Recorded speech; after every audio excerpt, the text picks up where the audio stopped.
Pourquoi allons-nous à Salvador, dans l'état de Bahia, au Brésil?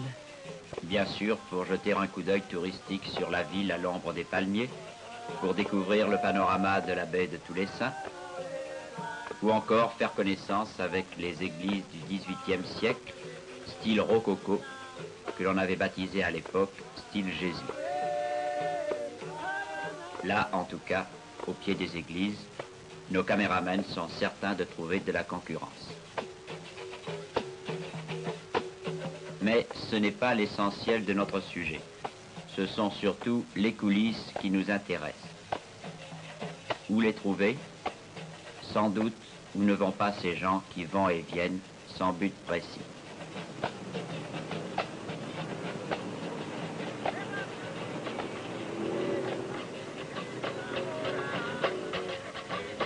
Notre rendez-vous est au pied d'un phare, sur la plage. Là-bas, avec un orchestre de berimbau, petite formation musicale dont les maillots proclament fièrement l'appartenance, Academia de Capoeira.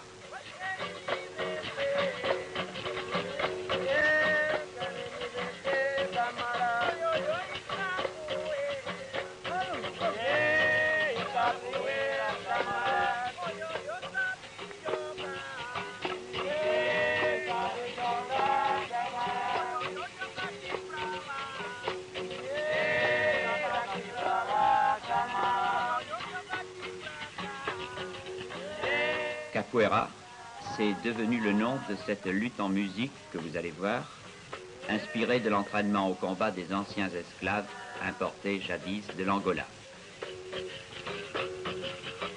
L'esclavage supprimé, les capoeiras devinrent en général gardes du corps d'hommes politiques, c'est-à-dire gorilles, ce qui était quand même un grand progrès sur leur état précédent.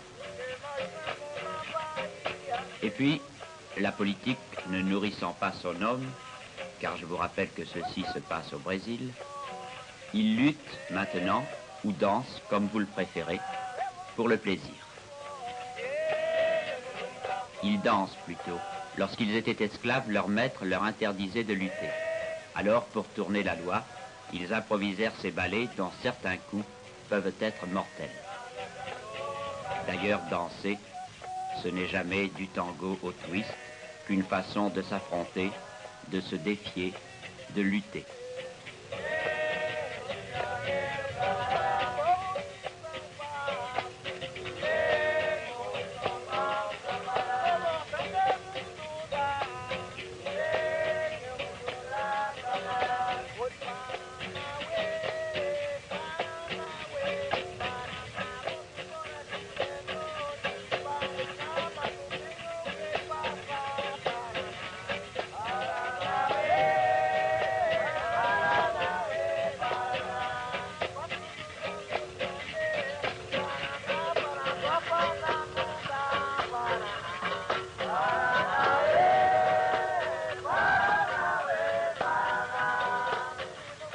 Voici le mouvement le plus important de l'attaque, le rabot de Arajo, sorte de pirouette qui permet de projeter les pieds avec force et précision.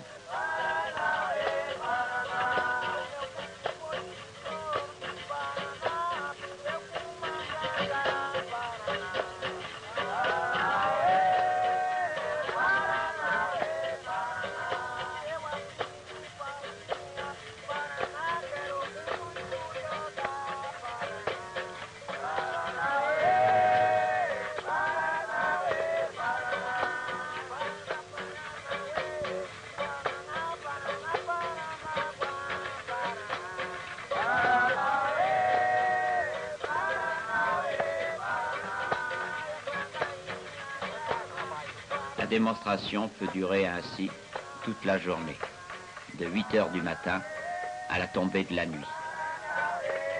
Aussi, dès que vous estimerez que vous en avez assez vu, partirons-nous, avec votre bénédiction, sur la pointe des pieds.